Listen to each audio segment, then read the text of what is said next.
Oi, pessoal, tudo bem? Gente, então a gente vai começar, na verdade, duas disciplinas, né? Vão ser materiais, vídeos, etc. Tudo para duas disciplinas que eu vou estar dando esse semestre, que é de programação para web no Tecnólogo de Sistemas para a Internet e desenvolvimento de software para web 1 no Bacharelado em Ciência da Computação. A ementa, o conteúdo dessas duas disciplinas são praticamente as mesmas, tá? Sendo que no TSI ela tem um pouco de conteúdo a mais, e esse conteúdo a mais ele vai ser visto o pessoal da computação numa segunda disciplina, tá? Tanto é que a disciplina do TSI ela tem 6 aulas por semana e a da Comp tem 4, e ela vai ter mais 4 na próxima disciplina, tá bom? É, Como o conteúdo é praticamente o mesmo, eu vou fazer o mesmo material, tá bom?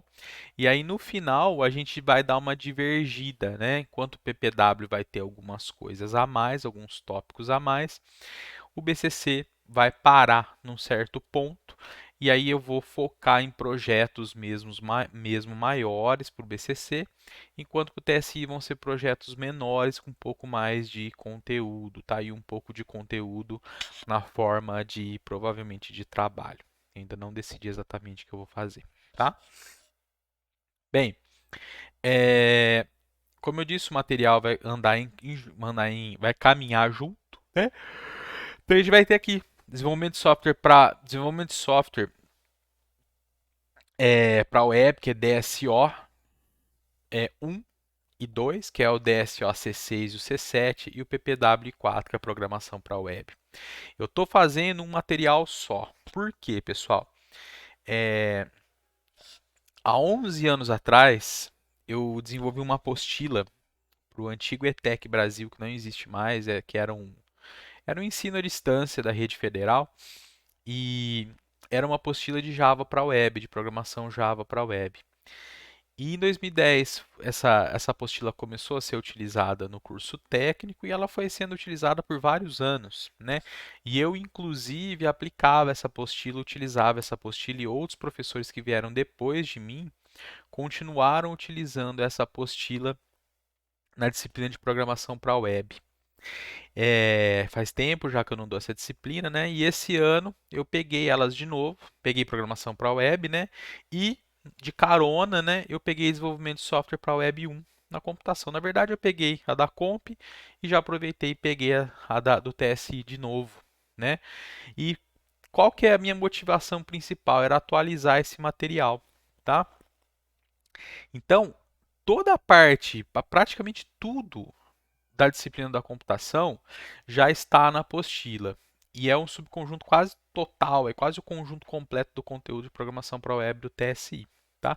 Essa apostila eu vou utilizar nas duas disciplinas da computação e na disciplina do TSI. E eu vou melhorar ela, colocar mais tópicos nela ainda para a gente cobrir todo o conteúdo, ou pelo menos o essencial. Tá? Entenderam mais ou menos a ideia? Então a gente vai caminhar junto as disciplinas e a gente vai divergir na hora que a gente for fazer projetos e assim por diante. Tudo bem? Então, a disciplina DSO, que é Desenvolvimento de Software para Web 1, DSO C6, né?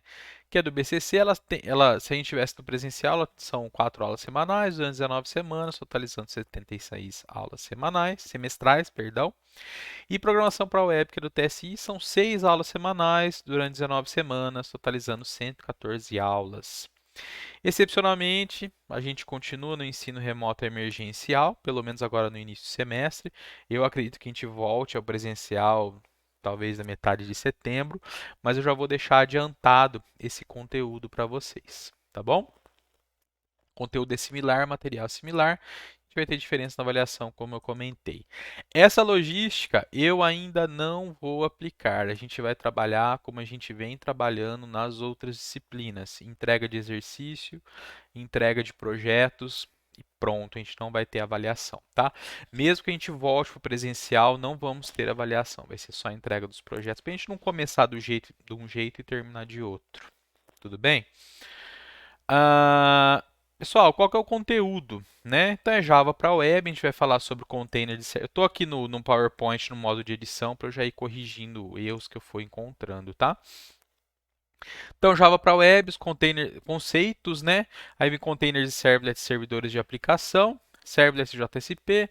Depois, outro tópico, processamento de formulários, que vem os métodos HTTP e como utilizar formulário, como tratar isso lá do servidor. Expression Language e Tag Libs, que são recursos, são especificações do Java para web, né? JST, JS,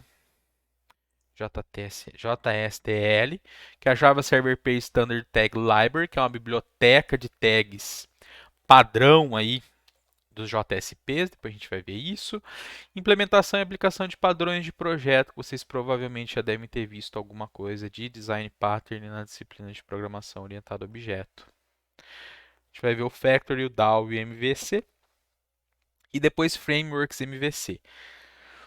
Depois, continuando, né, vem a parte de JavaScript.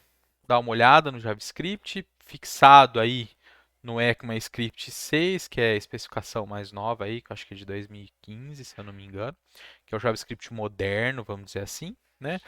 Ajax, assíncrono JavaScript em XML, que hoje em dia já existem diversas e diversas técnicas para se fazer isso aqui, tá bom?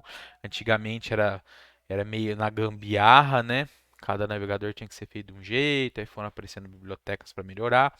Hoje em dia já tem uma certa padronização no próprio JavaScript para fazer isso. A gente vai utilizar, a gente vai ver também.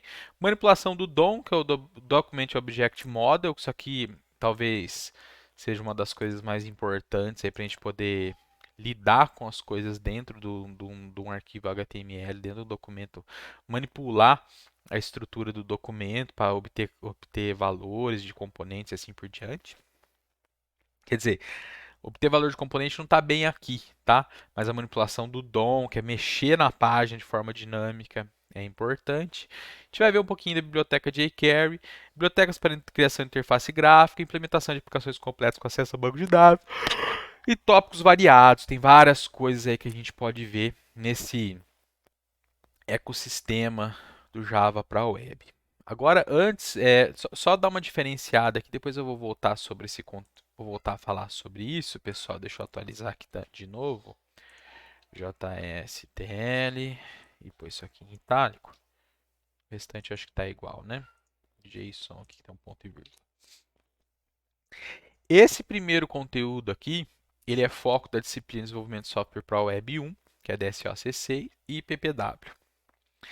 Esse outro pedaço aqui do conteúdo, ele está mais dentro de desenvolvimento de software para web 2, mas continua dentro de PPW. O que é o arroz com feijão que a gente tem que ver nas duas disciplinas para fazer com que com que vocês, né, a gente não, com que vocês tenham a competência básica para desenvolvimento de software, desenvolvimento de aplicações para a web. É isso aqui, certo? É essa parte aqui do primeiro conteúdo. Os frameworks MVC, para o pessoal da Comp, ele vai estar aqui dentro. Para o pessoal do PPW, ele vai estar mais ou menos aqui ou um pouco mais para o final. Tá certo? Tá mais ou menos organizado aqui os conteúdos, tá? Provavelmente isso aqui vai vir em forma de trabalho para PPW, tá bom, gente? E por que, né, Java para web, né? Vocês podem me perguntar, né? Sempre uma pergunta que a gente tem. Ah, professor, mas eu vi do técnico. Eu vi PHP. Por que a gente não vai ver PHP aqui? Ou por que a gente não vê alguma coisa da Microsoft, né? Pessoal,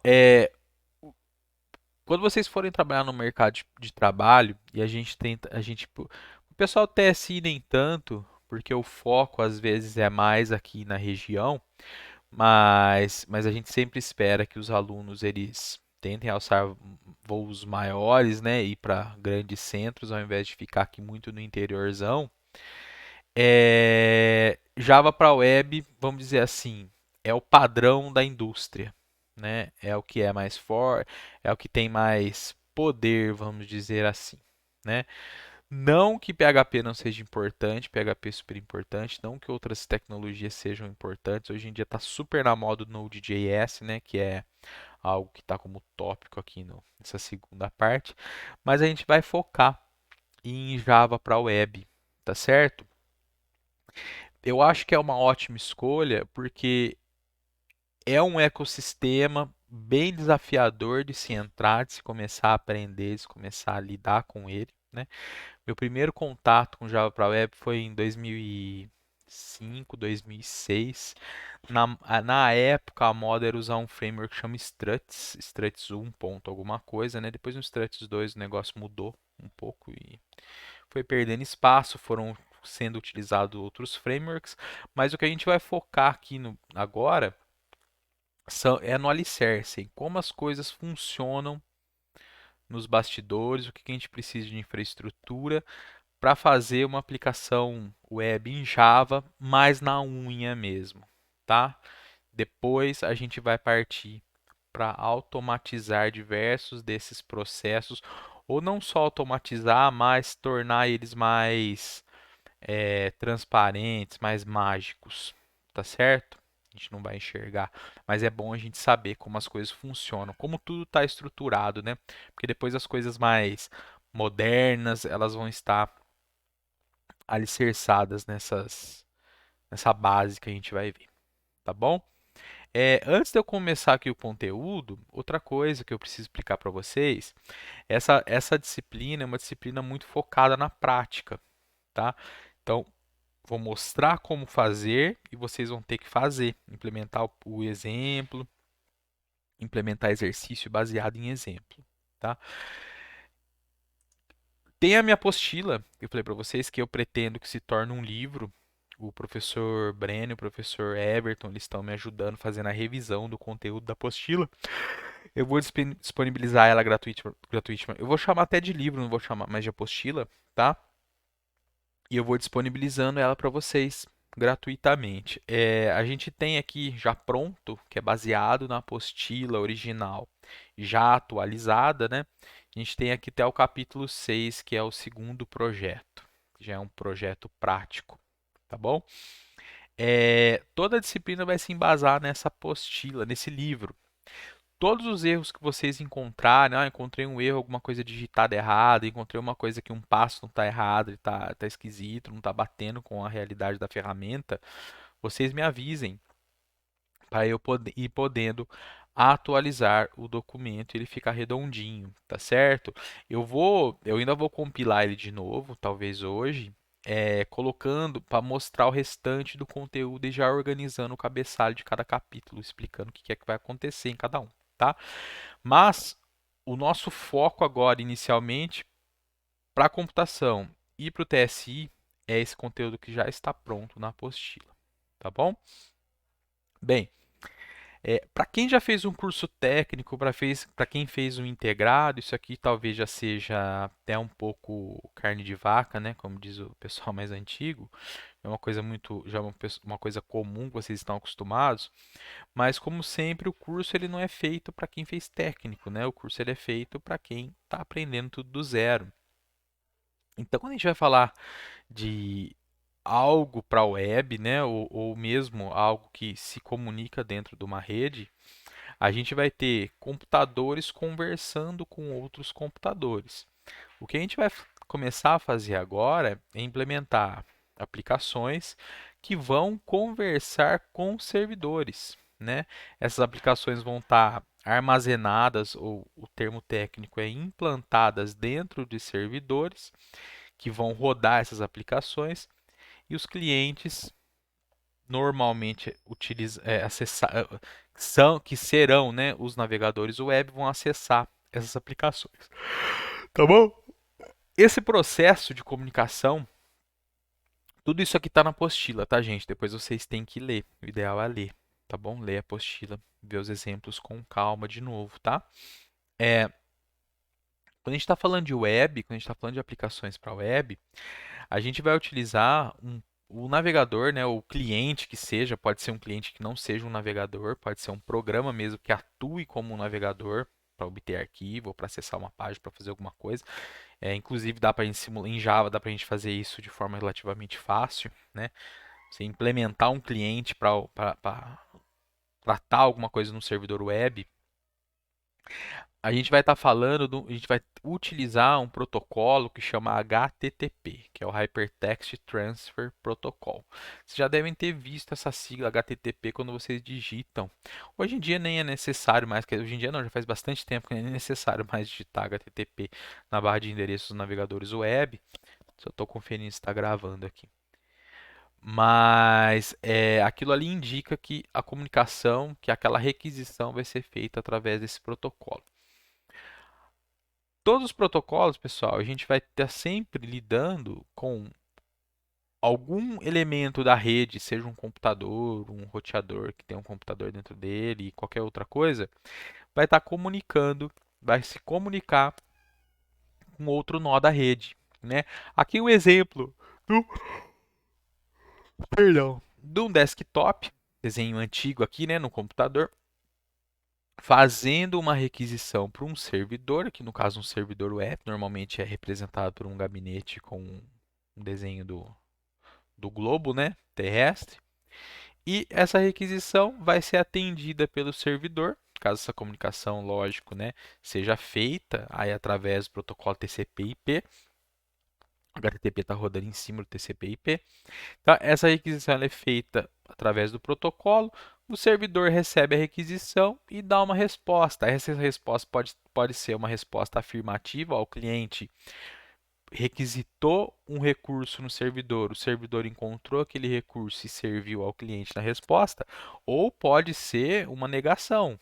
Pode ser, ó, não encontrei o teu recurso, ó, o teu recurso existe, mas você não tem permissão para acessá-lo e assim por diante. Essas coisas são todas previstas no protocolo HTTP, tá? Erro 500, se eu não me engano, né? Erro do protocolo HTTP é o não encontrado, acho que é o não encontrado. Esses erros têm códigos, né? E assim por diante, tá? Então, o cliente faz uma requisição para o servidor e o servidor gera uma resposta para o cliente, lógico, se a comunicação entre eles não tiver nenhum problema aqui no meio do caminho, tá? Quando a gente está fazendo a requisição, como eu disse, normalmente a gente codifica essa requisição utilizando uma URL, que é Uniform Resource Locator. Como que é a cara de uma URL, né? A gente tem um protocolo, dois pontos barra barra, uma máquina, o endereço de uma máquina dentro da rede que a gente está, ou de uma rede mais externa, dependendo da situação, e o caminho do recurso. Exemplo, se a gente fizer digitar navegador, perdão, gente, http dois pontos barra barra www.ifsp.edu.br barra index.html, o que quer dizer isso aqui? HTTP é o protocolo que está sendo utilizado, www.ifsp.edu.br é o endereço, aqui na verdade é um apelido para um IP de verdade, né, que vai identificar essa máquina na rede. Quem vai fazer esse mapeamento entre esse nome e o IP é o servidor de DNS, de Domain Name Service, né? Vocês já devem ter aprendido em redes. E a partir daqui o servidor, opa, chegou a requisição no servidor. O servidor vai ter que encontrar esse recurso aqui, o index.html. Então, isso aqui, rodando num servidor web, normalmente é o Apache, vai lá, opa, chegou a requisição, aqui está mapeado, está correta, chegando a requisição via HTTP, e o servidor vai servir esse arquivo, esse recurso que seja, e volta ao cliente. Tudo bem, pessoal? Então, a ideia, né? Eu tenho o navegador, a gente preenche o endereço na barra de endereço do navegador e dá Enter. O cliente, então, faz a requisição do servidor, o navegador prepara a requisição e envia para o servidor.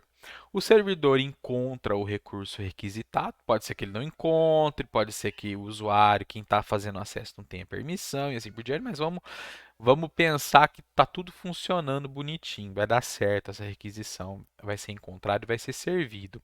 Então, o servidor encontra o recurso e esse recurso é preparado pelo servidor, né, para preparado uma resposta para o cliente recebe a resposta e exibe o recurso recebido apropriadamente, e aí a gente vê o que a gente pediu no navegador. Pode ser uma imagem, pode ser uma página, pode ser é, um web service e assim por diante, tá? A gente vai ver agora nessa primeira parte dessa nossa primeira aula como fazer esse tipo de coisa, tá?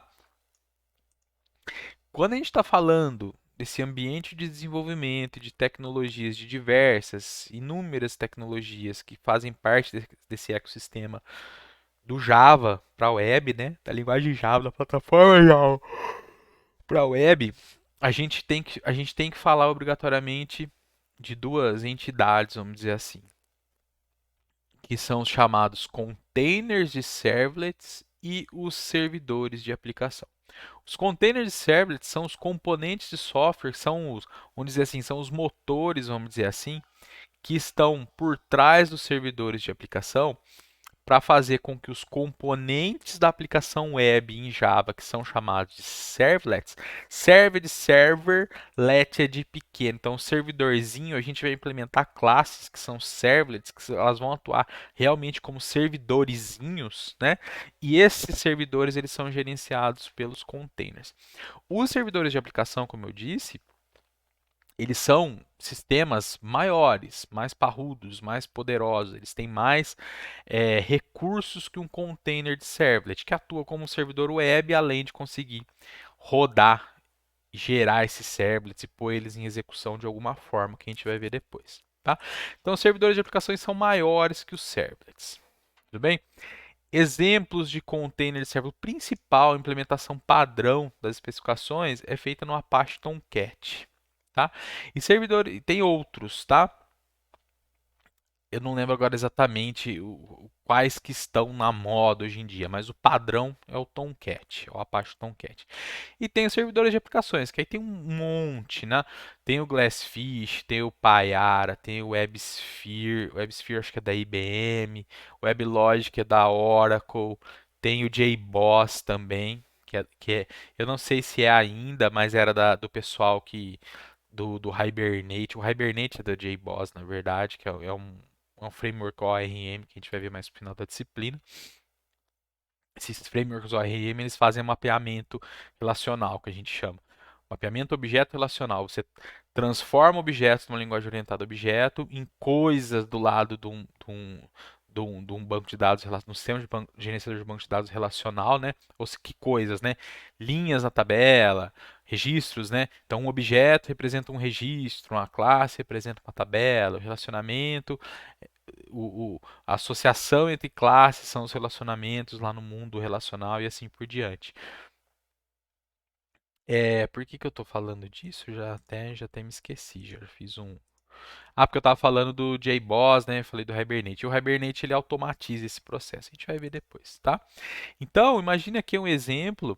Eu até me assustei quando eu fui dar uma olhada na apostila. A apostila estava falando até de Orkut. Não sei se vocês já ouviram falar o que que é o Orkut. Foi uma das primeiras redes sociais aí que fizeram sucesso, né? Muito usada no Brasil lá fim da década de 90, início da década de 2000.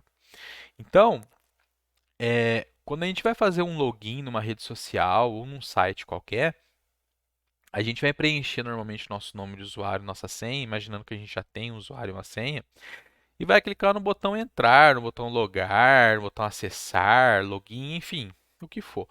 E aí, eu não sei se vocês já pararam para pensar, quando você faz isso, o que está acontecendo na verdade, né? Esse dado de usuário e essa senha, eles têm que ir para algum lugar e essa senha ela tem que passar por um processo de criptografia, senão ela vai ser transmitida na rede de forma aberta, como caractere simples, e alguém pode interceptar. Mas não pensando nesse tipo de detalhe ainda, esses dados vão ter que chegar no servidor, o servidor vai ter que consultar alguma coisa, um arquivo ou uma tabela de um banco de dados, pode ser relacional, ou num banco de dados no SQL, enfim, em algum tipo de armazenamento, algum tipo de recurso de autenticação que seja, e vai ter que verificar se esse usuário existe, se essa senha bate com a senha que está armazenada lá de alguma forma. Normalmente, senha não é armazenada crua também, né? Normalmente ela passa por algum processo de hashing, né? Gerar alguma chave baseada nela. Às vezes algum hash hashing assimétrico, né? Que você gera gera um código baseado na senha, mas você não consegue a partir daquele código gerar a senha de volta. Isso aí seria o ideal, né? Você fala, mas como que eu recupero senha? O ideal é que não tenha recuperação de senha, que você consiga trocar a tua senha, né? Porque quando você tenta fazer o login com a tua senha correta, o hashing vai ser gerado, bate com o hash que está no banco, ok. Se não bate, quer dizer que a tua senha está errada, então você pode reescrever, redefinir sua senha, né, ao invés de recuperar senha. Porque se tem recuperação de senha, ou a senha está armazenada crua, ou teve alguma criptografia simétrica, né? Então você vai para um lado e pode voltar. Isso às vezes pode ser um problema, né? Então, pessoal, continuando, né? Chegou no servidor, quem que gerencia isso? Dependendo da tecnologia que vai utilizar, são algumas entidades ali. Eu estou chamando de entidade, né, pessoal, como algo que atua lá no servidor, como algum componente de software. Vamos chamar de componente que é melhor, né?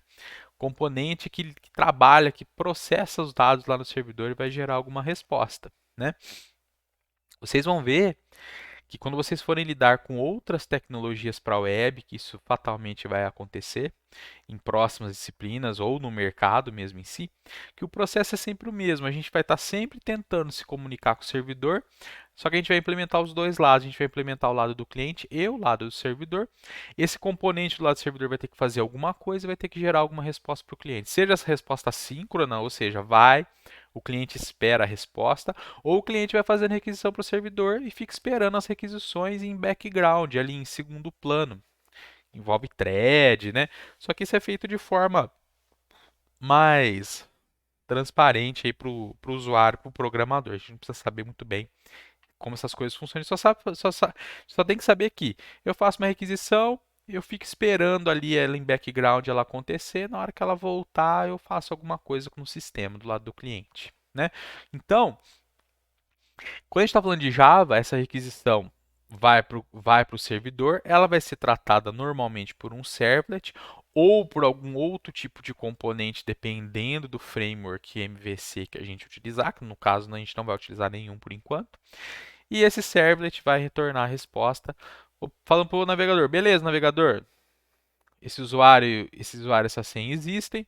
Eu vou abrir uma sessão para você dentro aqui do servidor e a partir de agora você está autenticado aqui e você pode fazer o que esse usuário tem permissão para fazer. Tudo bem, gente? Bem, então agora específico, né, em Java para web. Servlets e JSPs. Os servlets são os componentes básicos, né, de uma aplicação web em Java.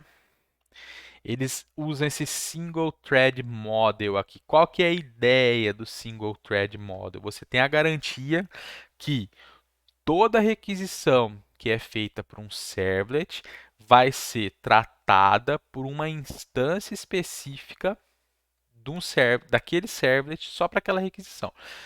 Para entender melhor, imagina que você declare dentro de um servlet uma variável de instância lá e você assume que aquela variável lá ela vai ser compartilhada entre as várias execuções do servlet. Elas não vão.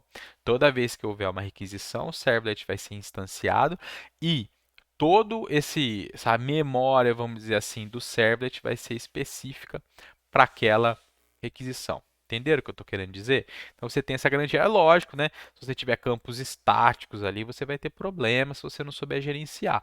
Mas, de modo geral, requisições feitas para um servlet, cada requisição é gerenciada pelo container de servlet de forma independente, ou seja, não há mistura de dado, tá bom? Não teria como você fazer uma requisição, eu fazer uma requisição na minha máquina para um servlet e você fazer uma requisição da sua máquina para o mesmo servlet e os nossos dados cruzarem, tá certo? Cada requisição é feita de forma separada. As JSPs, que são as Java Server Pages, as páginas, né, Java servidor, são análogas às páginas HTML. Então, o arquivo JSP, você escreve tudo que você pode escrever no HTML lá dentro. Qual que é a diferença? No JSP, a gente consegue ter outros recursos. A gente pode, inclusive, escrever código Java cru, puro, lá dentro. Não é o recomendado e eu nem vou ensinar como fazer isso, tá certo? Quem lida com PHP, eu acho que até hoje em dia isso é meio válido, principalmente quem faz uns negócios um pouco mais, vamos dizer assim, mais amador, né? Mais fora de padrão, ainda faz esse tipo de coisa. Mistura aquele monte de código PHP com código HTML, vira aquela coisa, né, no arquivo PHP. Aqui em Java eu nem vou ensinar como fazer isso, tá certo? A gente vai sempre se ater às especificações. Então a gente vai poder usar tags diferentes que estão dentro de bibliotecas. A gente vai poder usar um tipo de notação dentro do arquivo JSP para obter recursos e gerenciar esses recursos de modo que o que aparece ali dentro do arquivo ele fique mais próximo do que uma pessoa que entende HTML, que não é bem uma linguagem de programação, que ela entenda melhor o que está acontecendo ali e ela não precisa ter obrigatoriamente a visão de dentro do sistema. Na verdade, normalmente tem, né? Mas quando você tem uma empresa grande, que você tem pessoas que lidam só com a parte de design, de estruturação, elas não precisam obrigatoriamente saber o que está acontecendo no servidor ou como as coisas funcionam no bastidores, né? Só precisa saber como o HTML funciona, como as tags funcionam, como o CSS funciona e assim por diante, tá? O que o JSP faz? O que é um JSP do lado do servidor? Quando chega uma requisição para um JSP, o container de servlet ou servidor de aplicação, o que ele vai fazer? Lembrando que o servidor de aplicação ele tem o container dentro dele, tá certo? Ele tem uma instância do container dentro dele. O que ele vai fazer? Ele vai pegar esse JSP, vai traduzir num servlet. Essa tradução, como é sempre o mesmo código, ela vai acontecer quando detectar que esse JSP mudou de alguma forma, porque foi implantada uma versão nova, porque a aplicação está nova lá. Ele vai ser compilado, vai ser traduzido para um servlet, vai ser compilado e vai ser posto em execução para cada requisição. A partir da segunda requisição, chegou, já tem o servlet gerado, já tem ele compilado, só executar de novo e assim por diante, tá certo? Bem, agora a gente vai para a parte prática. Tem a preparação do ambiente de desenvolvimento, pessoal. Eu já gravei um vídeo faz até alguns dias, e tanto é que eu estou gravando essa aula, hoje é dia 9 de julho. Essa disciplina vai começar lá para meados dia 18 de agosto, né? Então tem mais de um mês ainda para iniciar a disciplina. Então pode ser que alguma coisa ou outra ainda mude no meio do caminho. Mas aqui nessa playlist eu fiz um vídeo já explicando tudo que vocês precisam fazer para a gente poder trabalhar na disciplina nesses 6 primeiros capítulos da apostila, tá? O que a gente vai utilizar? Lá no vídeo, eu fiz o vídeo instalando o NetBeans 12.3. O 12.3, de uma hora para outra, começou a dar problema aqui comigo com a parte web. Eu não consegui encontrar o problema. Desinstalei o NetBeans, apaguei cache, apaguei configuração, reinstalei tudo e o problema continuava o mesmo. Ele não estava implantando de forma correta a aplicação no servidor. Aí no 12.4 está funcionando. Só que o 12.4 tem outros problemas, mas parece que está dando para utilizar ele. Até no início da disciplina a gente vê se a gente precisa mudar, tá? Mas eu acho que vai dar para usar o 12.4, tá bom? E tanto é o link que está no Moodle. A gente vai usar um servidor de aplicação, a gente não vai usar um container. Eu preferiria usar um container porque é mais leve e tal. E eu fico com medo da máquina de vocês não dar conta de ficar subindo, né? De ficar colocando o servidor online o tempo inteiro, ficar matando o processo dele quando precisar, porque ele é mais custoso a execução dele do que um container, né? A minha máquina é uma máquina é razoável, então eu não sinto esse tipo de problema, mas para vocês pode ser um problema sério, tá? Dependendo da máquina que vocês têm. Mas infelizmente o NetBeans, a integração dele com o Tomcat não tá legal também, tá certo? O NetBeans, se a gente pudesse fazer isso, a gente poderia utilizar a versão 8.2, que ela já vem com tudo configurado bonitinho. Só que a 8.2 ela tá um pouco antiga já, acho que ela é de 2015, se eu não me engano, e as coisas já mudaram um pouco, né? Então, a gente precisa ficar mais ou menos realinhado com o que está acontecendo no mundo, né? Então, servidor de aplicação vai ser o Glassfish, que é da Eclipse agora, né? Foi passado para Eclipse. Versão 5.1. A versão atual é a 6.01, se eu não me engano, que já tem a especificação do do Jakarta Enterprise Edition, que é o antigo Java Enterprise Edition, a última especificação. Mas a gente vai lidar com o 5.1, tá bom? Que é a versão do ainda Java Enterprise Edition 8, que vai ter tudo que a gente vai precisar, tá? Parte de banco de dados. Aqui, pessoal, é a primeira disciplina onde a gente vai juntar tudo. A gente vai ver realmente qual é o ofício de vocês, o principal ofício, né? Na verdade, quando vocês forem trabalhar no mercado, que é desenvolver, né? Vai estar trabalhando numa aplicação, provavelmente web, às vezes mobile, mas normalmente o mobile hoje em dia já está muito para web também, né? Então, você faz tudo como se fosse para web, roda no mobile, enfim. A gente vai desenvolver aplicações agora que lidam com tudo, né? Vocês ainda não têm muito a parte teórica e prática da análise do sistema, né? Eu pego o documento de requisitos, faço levantamento de requisitos, aí eu tenho documento de requisitos, aí faço análise dele para começar a projetar o software, né? A gente vai mais ou menos tateando aqui, mais ou menos na prática. Essa parte formal vocês vão aprender nas próximas disciplinas. Na verdade, computação, o pessoal da Comp já viu engenharia de software 1, né? Vocês vão estar na 2 agora, né? Que é a parte de qualidade. E o pessoal do TSI, acho que engenharia de software, acho que é só no próximo, né? A gente vai mais ou menos aqui tateando um pouco com a informalidade, tá certo? Banco de dados que a gente vai utilizar, o sistema gerenciador de banco de dados é o MariaDB, que é um fork do MySQL, que é da Oracle, que é a Oracle comprou o MySQL, acho que na década de 2010, ou na década de 2000, não lembro exatamente. E aí o pessoal fez um fork do MySQL e continuou o MySQL livre, só que aí com outro nome, que é o MariaDB, né? E o MariaDB é o que está sendo disponibilizado, está sendo distribuído junto com o Champ atualmente. Tudo isso, a instalação deles tá aqui, tá bom? Como baixar, etc. No Moodle tem os links também, nos vídeos do YouTube vai ter os links também para download. Nos vídeos do YouTube não, no vídeo tutorial. No vídeo do YouTube vai ter o link para a pastinha compartilhada no, no Google Drive, tá? Como ferramenta para lidar com o MariaDB, a gente vai usar o MySQL Workbench. Vocês devem estar utilizando uma que chama RideSQL. Eu não gostei muito daquela ferramenta lá não, tá? Apesar do Workbench não ser também uma maravilha, a ferramenta gratuita normalmente é problemática, né? Mas a gente vai utilizar o Workbench mesmo, tá? Porque a gente vai lidar pouco com o banco, tá bom? Então, pessoal, a partir de agora a gente começa a parte prática, né?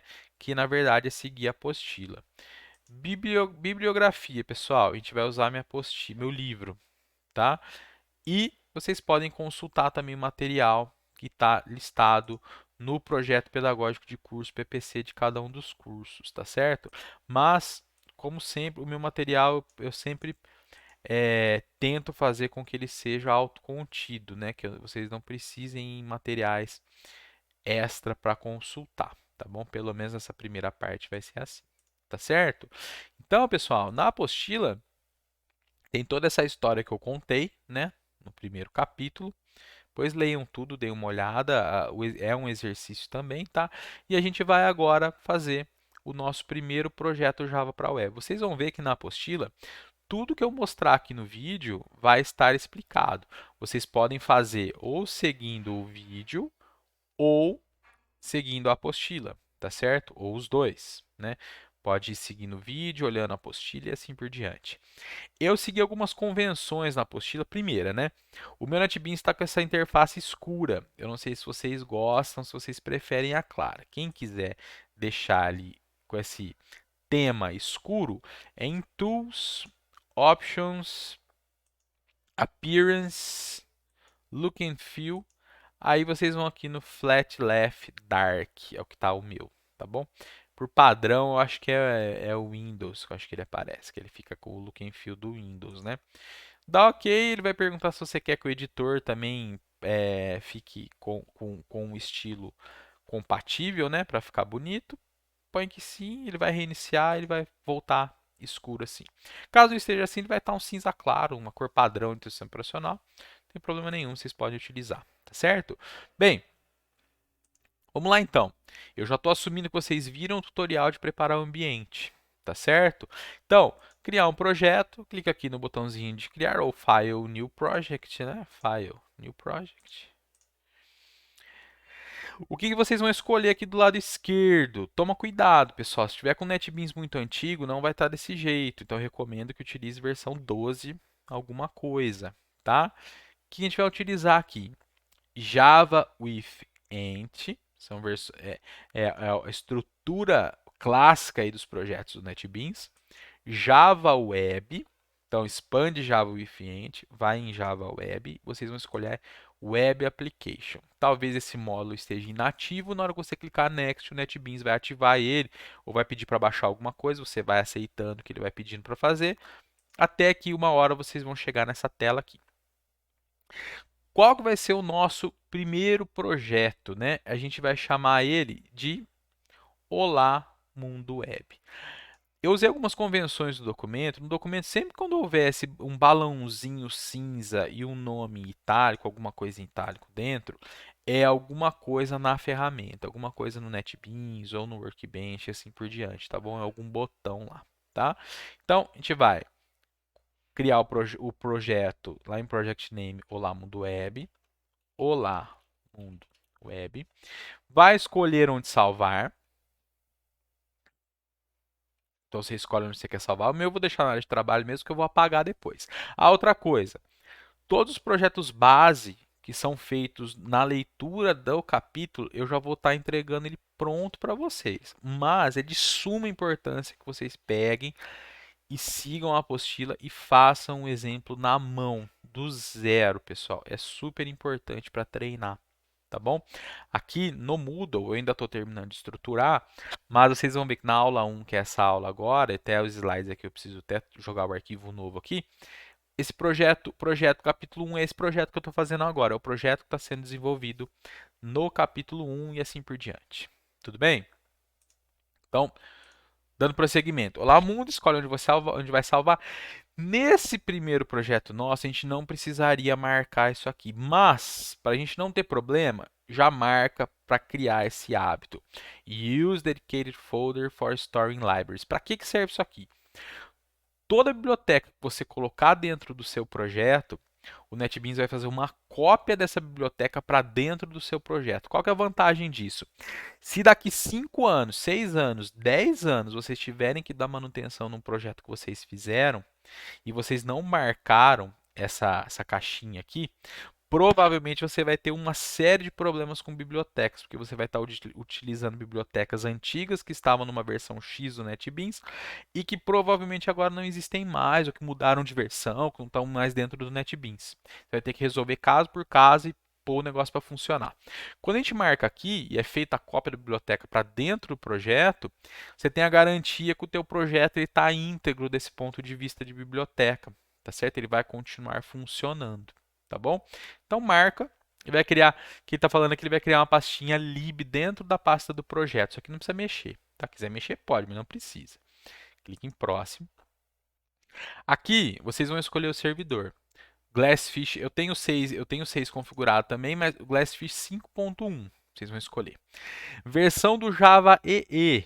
Tem o Java EE8, Jakarta EE8 Web. Aqui, na verdade, tanto faz. O NetBeans não vai nem fazer muita distinção aqui, mas deixa o Jakarta EE8 Web. Depois vocês vão ler lá na apostila sobre isso, tá bom?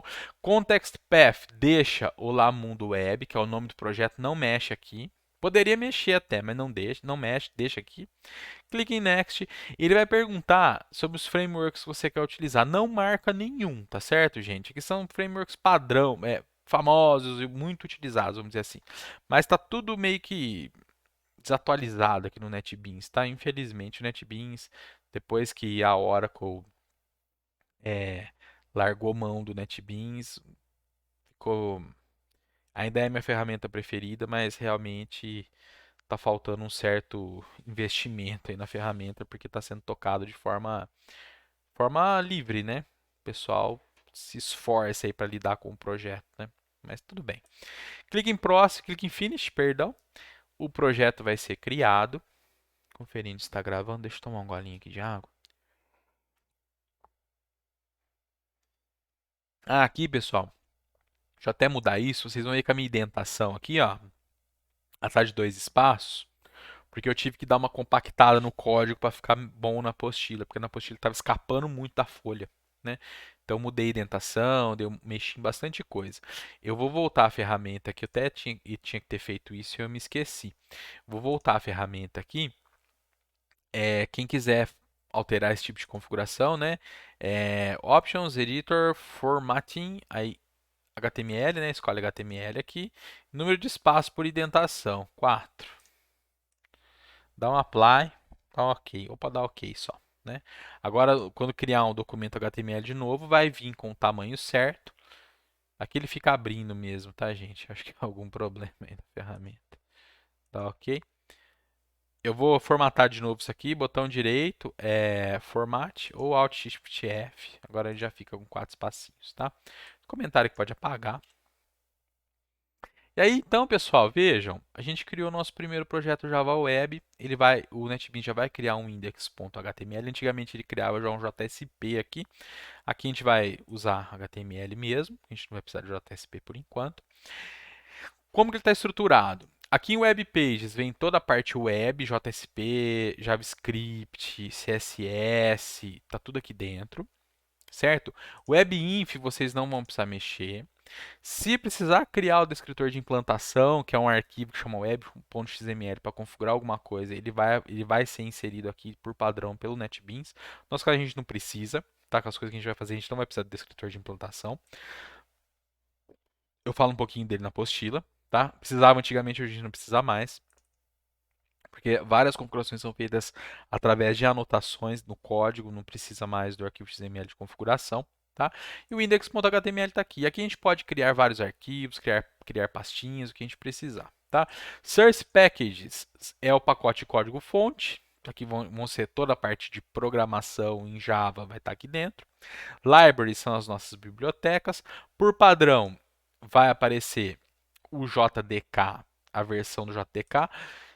Como a gente está trabalhando com o Glassfish 5.1, a gente vai precisar lidar com o Java 8, 1.8.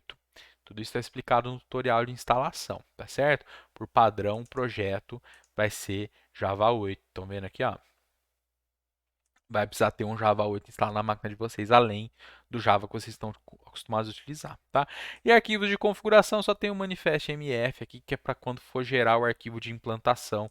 Isso aqui é importante para descrever bibliotecas e assim por diante, que para o Glassfish não vai fazer muita diferença também, porque o Glassfish ele é um pouquinho mais enjoado, vamos dizer assim, para configurar bibliotecas que a aplicação está utilizando. Não basta jogar lá dentro, tá? Porque o class loader dele, o componente que faz carga de classes dele, ele não é o padrão do JDK.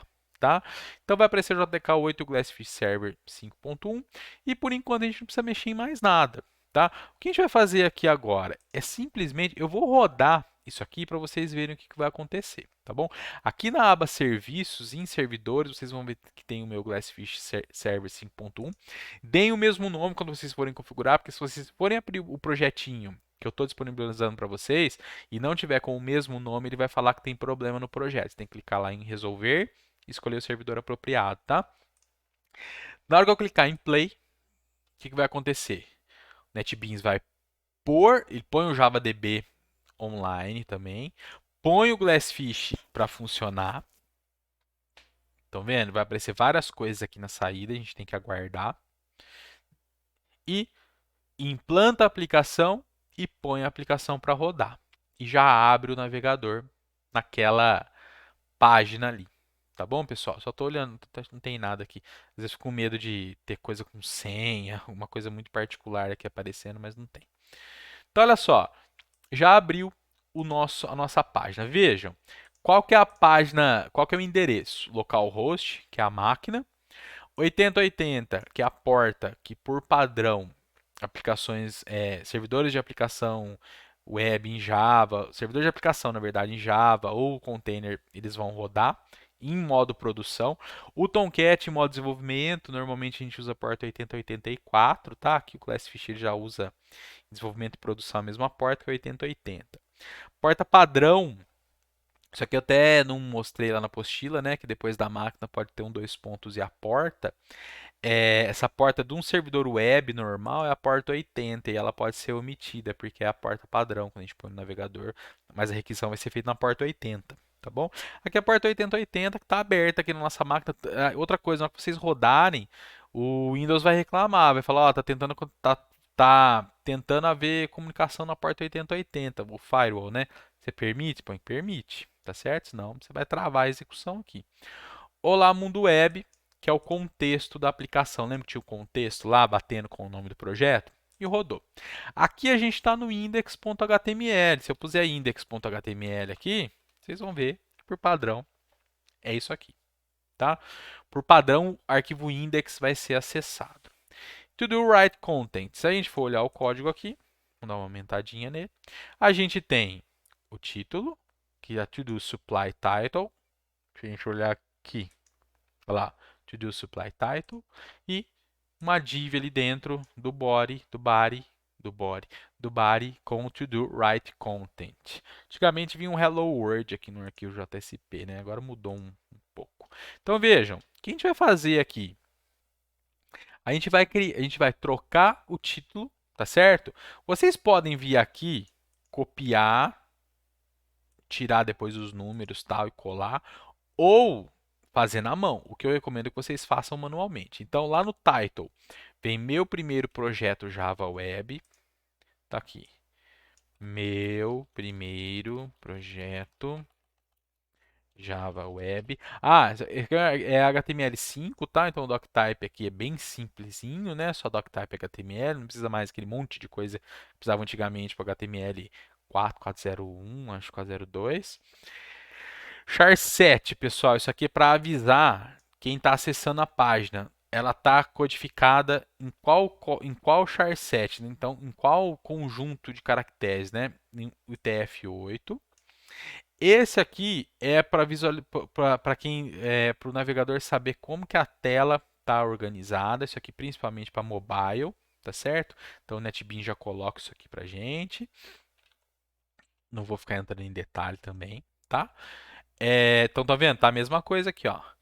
Se eu salvar, vocês vão ver que o NetBeans vai fazer? Ele já vai salvar e já vai implementar a mudança no servidor. Se a gente vier aqui e der um atualizar, o meu título já muda, tá vendo? Uma dica: se vocês perceberem que está falhando esse tipo de coisa, que está pesando demais a máquina de vocês, vocês podem desmarcar uma opção que chama Deploy on Save, que é implantar ou salvar no projeto. Já vou mostrar como faz, eu nem expliquei essa apostila no livro. Nessa versão eu até ranquei isso, que eu estou assumindo que os computadores estão um pouco melhores que há 11 anos atrás, que isso era um problema sério, tá? Travava tudo, virava uma confusão, tinha que ficar parando o servidor e reiniciando. Então, se você desmarcar essa opção de implantar ao salvar, aí toda alteração que você fizer, mesmo que você salve, tem que clicar no botãozinho do play aqui de novo. Tá? Caso contrário, é só ir no navegador da F5. Como que faz para desligar o implantar ao salvar? Botão direito no projeto, propriedades, aqui no Run, desmarque isso aqui, ó, Deploy on Save, tá certo? Só desmarcar.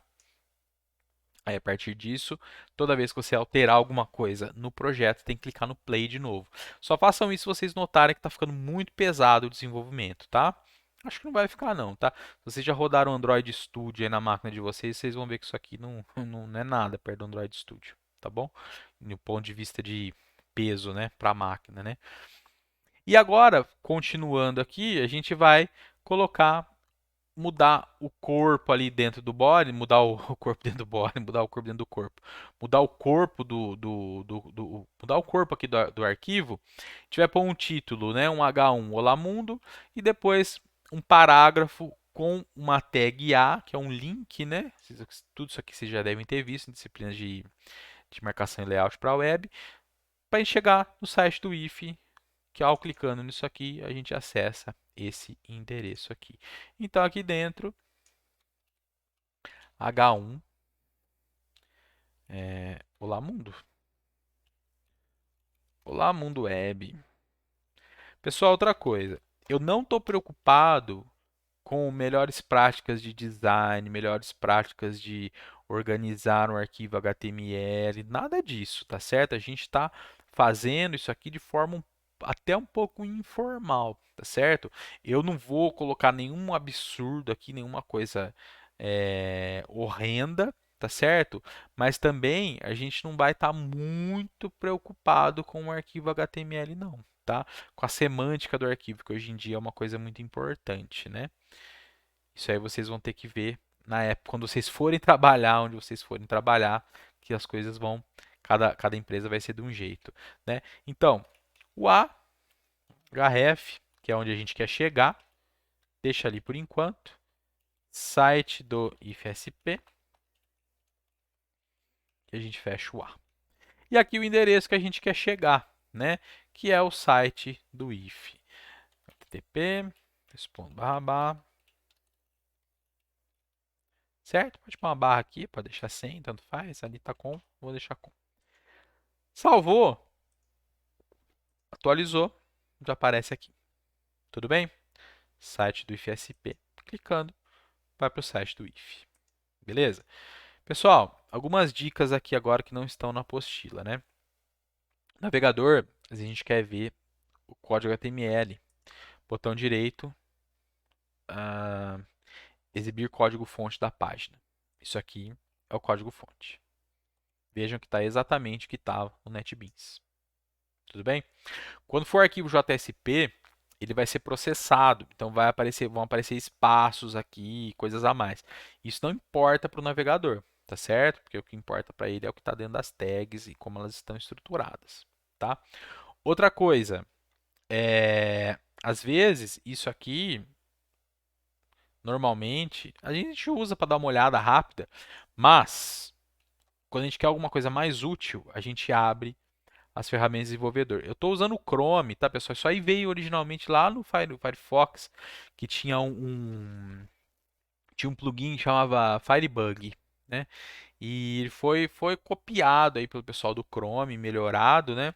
Que é essa parte aqui de desenvolvedor mesmo, né? Como que abre esse cara? É Ctrl Shift I. Segura o Ctrl, segura o Shift e aperta o I, tá bom? Aqui, ó, não é aqui. Ferramentas desenvolvedor, tá? Aqui na reticências, mais ferramentas, ferramentas do desenvolvedor. Vai aparecer ele, né? Como ele estava aparecendo, ele saiu. Certo? Aqui, pessoal, a gente consegue ver tudo da página, inclusive requisições que foram feitas para o servidor, quanto tempo demorou para ir, quanto tempo demorou para voltar, o que, que foi, o que, que voltou, né? E aqui ele mostra, vejam, você vai passando no código fonte, ele vai destacando ali do lado esquerdo, e a gente consegue fazer modificações on fly aqui que a gente fala, né? Só toma cuidado, né? Porque eu estou mexendo aqui no que o navegador está executando, que eu estou atualizando para o lado de lá também, tá certo? Aqui é só para eu testar, às vezes eu preciso mexer alguma coisa para ver o que vai acontecer. Então, por exemplo, ó, eu posso trocar aqui, ó, dar um teste aqui, dar enter, ele muda a página, mas aqui continua a mesma coisa. Tá certo? Isso aqui é muito útil para depurar código JavaScript, para fazer esse tipo de teste aqui, mexer rapidinho, ver o que está acontecendo, tá certo? Tudo bem, pessoal? O console aqui vai ser muito importante quando a gente estiver lidando com JavaScript, para a gente fazer debug. Eu quero ver o que aconteceu aqui, eu quero jogar na tela, quero dar um printf, um system.out.println em JavaScript e ver alguma coisa, para eu saber o que está acontecendo, que é o console.log, vai aparecer aqui, tá certo? Parte de CSS vai estar aparecendo tudo aqui também pra gente. Então, assim, é muito, muito, muito, muito útil, tá certo? Pessoal, tem um console maior aqui também e assim por diante, tá bom? Ctrl Shift I para aparecer e para tirar, tá bom? Voltando. Acho que essa é a primeira parte, acho que já deu para entender, né? Criamos nosso arquivo HTML, agora ele já está no servidor, né? Mais um arquivinho HTML que está local, ele está local, está no servidor local, mas já está no servidor. Se esse servidor tivesse num servidor web mesmo, num servidor exposto, né? Na rede, né? na internet, você poderia pôr o endereço do servidor da Entry e ele acessaria. Beleza? Entenderam a ideia? Continuando. Aqui até faz essa observação, né? Poderia ter usado o Java JSP, mas aqui, por padrão, agora o NetBeans cria HTML, tá certo? Porque com o index a gente não precisa se preocupar com isso, com o JSP em si. A gente não vai usar recurso do JSP por enquanto, tá bom? Como criar servlet agora, pessoal? E como que o servlet funciona? Bem, a primeira coisa que a gente vai precisar fazer é colocar uma biblioteca no projeto. Então, aqui no projeto, botão direito, Add Library. Vocês vão ver que só tem uma biblioteca aqui no projeto. Porque como a gente marcou aquela para usar a pasta dedicada para armazenar bibliotecas, o NetBeans não fez a cópia de todas as bibliotecas que ele tem disponíveis para dentro do projeto. Isso vai ficar uma coisa muito grande. Né? Ele só copia essa copy libstask, que é uma biblioteca para fazer a cópia das bibliotecas mesmo. É ela que vai fazer essa cópia. Cria uma biblioteca nova ou fez uma importação, ele copia para dentro do projeto, tá certo? Essa aqui tem que ficar aqui, não pode apagar ela, tá? Ela não é utilizada pelo projeto, ela não vai estar dentro da build, mas ou vai, ela vai na cópia do build, não lembro agora. Mas ela precisa estar aqui, tá? Vocês vão clicar em import, tudo isso está explicado na apostila. E vocês vão escolher, pessoal, o Jakarta EE8. Jakarta EE? Não. Esse aqui, ó. Jakarta EE Web 8 API Library. Não é esse. É esse aqui, ó. É o web. A gente não precisa do perfil completo do servidor de aplicação.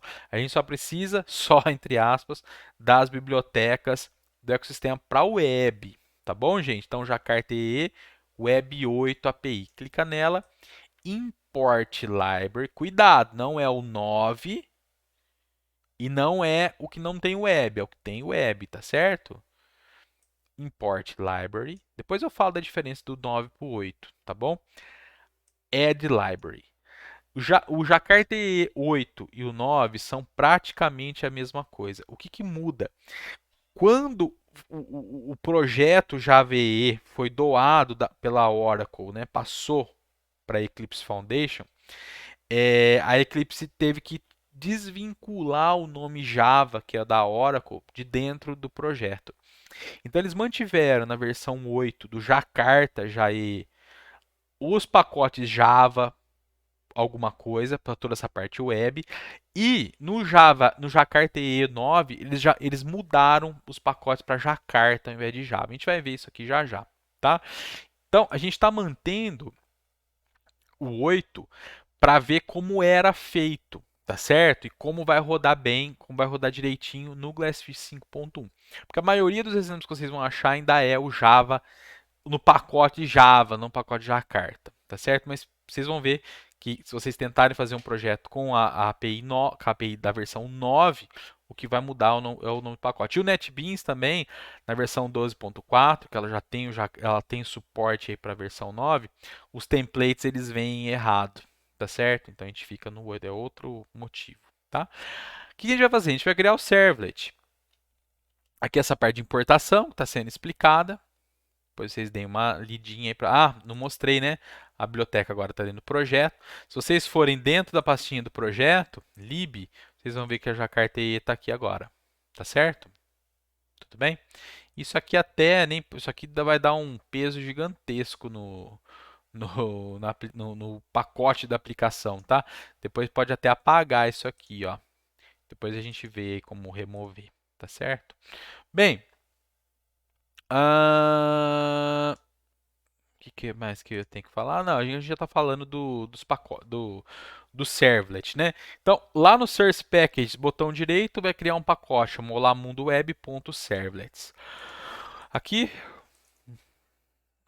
Java Package, Olá Mundo Web.servlets. Vai criar o pacote aqui. Botão direito.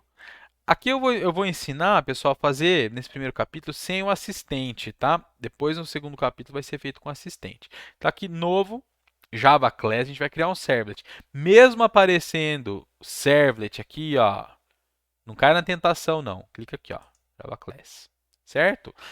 Esse aqui vai ser o nosso servlet. Ele vai chamar Olá Servlet. servlet. Não precisa fazer mais nada. Clique em Finish.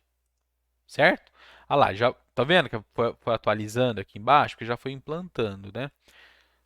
Já foi, essa classe já foi jogado o código dela compilado lá dentro do Glassfish. O que a gente vai fazer? Primeira coisa, para essa classe aqui ser um servlet, a gente vai ter que anotar ela com a anotação web servlet. Essa anotação web servlet, ela está no pacote javax.servlet.annotation web servlet. É esse JavaX que eu estava falando para vocês da diferença da versão do Java EE e do Jakarta EE. No Jakarta EE 8 manteve-se ainda por questão de compatibilidade o nome pacote JavaX. No Jakarta EE 9 aí eles já aboliram esse pacote. Esse pacote ele passa a se chamar Jakarta para desvincular do Java que é da Oracle. Tudo bem? Então, Web Servlet. Aqui a gente vai ter que especificar, na verdade, uma coisa é opcional, que é o, vejam,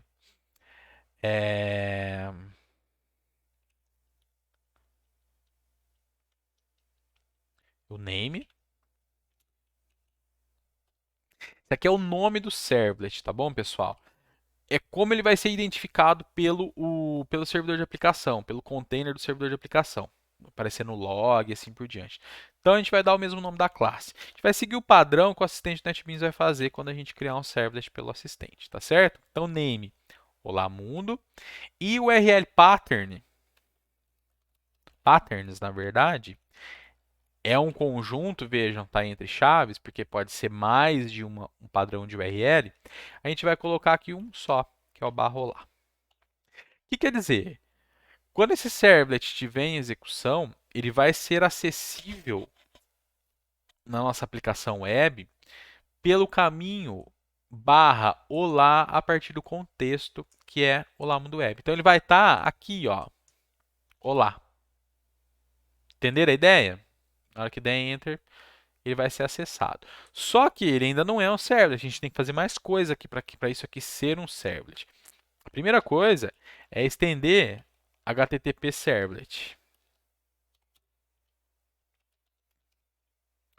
Servlet. Importação já vem.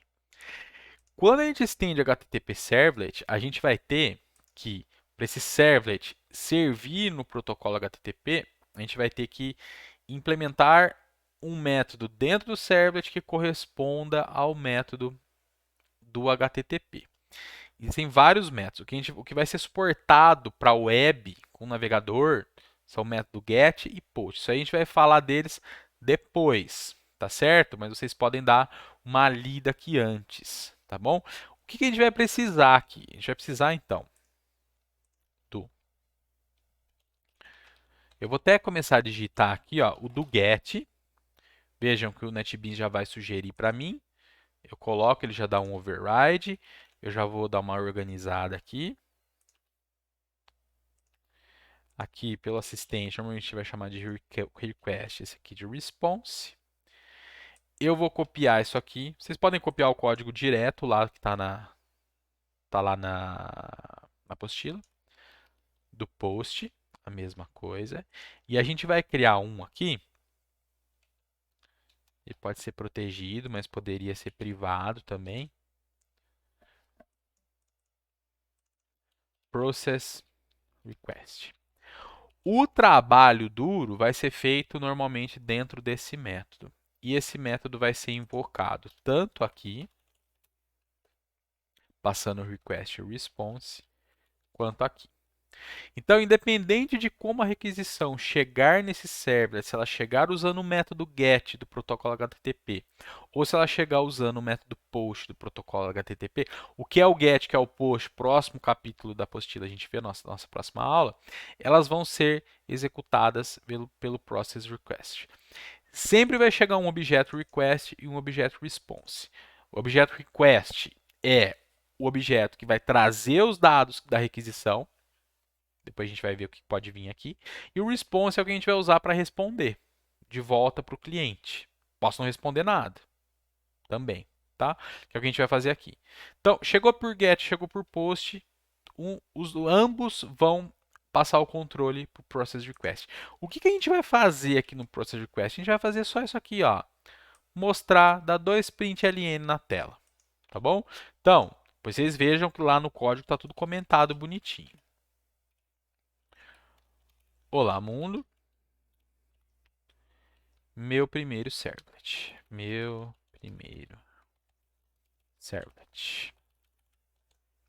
Então, agora, pessoal, que a gente tem a classe que estende HTTP Servlet anotada com a anotação Web Servlet, que está amarrada, que está associada a uma URL, que é o /olá, ou seja, a partir da raiz do contexto olá.